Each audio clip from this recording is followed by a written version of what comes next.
ಮಿಥುನ ರಾಶಿ. ಈ ರಾಶಿಯವರು ಈ ದಿನ ಸ್ವಲ್ಪ ಜಾಗ್ರತೆಯಾಗಿರಬೇಕು. ನಿಮ್ಮದೇ ಆದ ಸಿದ್ಧಾಂತಗಳಿಂದ ಧನನಷ್ಟ ಮಾಡಿಕೊಳ್ಳುವ ಸಾಧ್ಯತೆಗಳು ಜಾಸ್ತಿಯಾಗಿದೆ. ಆರ್ಥಿಕ ಸ್ಥಿತಿಯಲ್ಲಿ ವ್ಯತ್ಯಾಸಗಳುಂಟಾಗುವ ಸಾಧ್ಯತೆ ಇದೆ. ಬರುವಂತಹ ಸಂಪತ್ತನ್ನು ನಂಬಿ ಮಾತಿಗೆ ಅಗೌರವಗಳು ಉಂಟಾಗುವ ಸಾಧ್ಯತೆಗಳಿದೆ.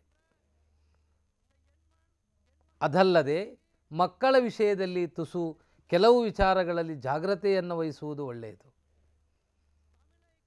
ಆರೋಗ್ಯ ಸ್ಥಿತಿ ಸ್ವಲ್ಪ ಏರುಪೇರಾಗುವಂತಹ ಲಕ್ಷಣಗಳೂ ಇದೆ.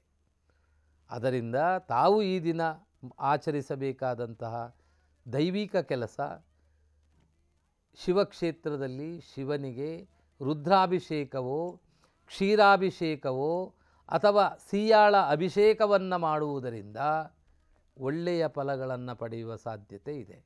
ಕರ್ಕಾಟಕ ರಾಶಿ. ಈ ದಿನ ಬಹಳ ದಿನದಿಂದ ಕಾಯುತ್ತಾ ಇರುವಂತಹ ಭೂಮಿಗೆ ಸಂಬಂಧಪಟ್ಟಂತಹ ವ್ಯವಹಾರದ ಸಂಪತ್ತು ನಿಮ್ಮ ಪಾಲಿಗೆ ಬರುವಂತಹ ಸಾಧ್ಯತೆ ಜಾಸ್ತಿಯಾಗಿದೆ.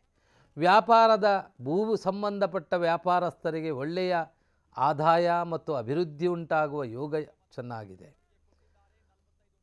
ಮಕ್ಕಳ ವಿಷಯದಲ್ಲಿ ಅಭಿಷ್ಟ ಫಲಗಳು, ಮಕ್ಕಳು ಉನ್ನತ ಸ್ಥಾನದಲ್ಲಿ ಹೋದಂತಹ ವಿಚಾರದಲ್ಲಿ ಸಂಭ್ರಮಾಚರಣೆಯನ್ನು ಮಾಡುವ ಯೋಗಾದಿಗಳು ಕರ್ಕಾಟಕ ರಾಶಿಯವರಾದ ನಿಮಗಿದೆ.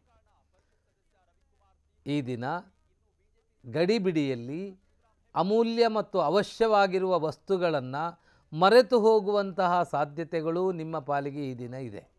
ಅದರಿಂದ ಸಮಾಧಾನವಾಗಿ ಈ ದಿನವನ್ನು ತಾವು ಅನುಕರಣೆಯನ್ನು ಮಾಡಿದರೆ ಒಳ್ಳೆಯ ಫಲ ಉಂಟಾಗುತ್ತೆ. ತಾವು ಮಾಡಬೇಕಾದಂತಹ ದೇವತಾ ಆರಾಧನೆ, ಸುಬ್ರಹ್ಮಣ್ಯ ದೇವರ ಪ್ರಾರ್ಥನೆಯನ್ನು ಮಾಡಿ. ಹಾಗೆಯೇ ಈ ದಿನ ಶನಿದೇವರ ಪ್ರಾರ್ಥನೆಯನ್ನು ಮಾಡಿ.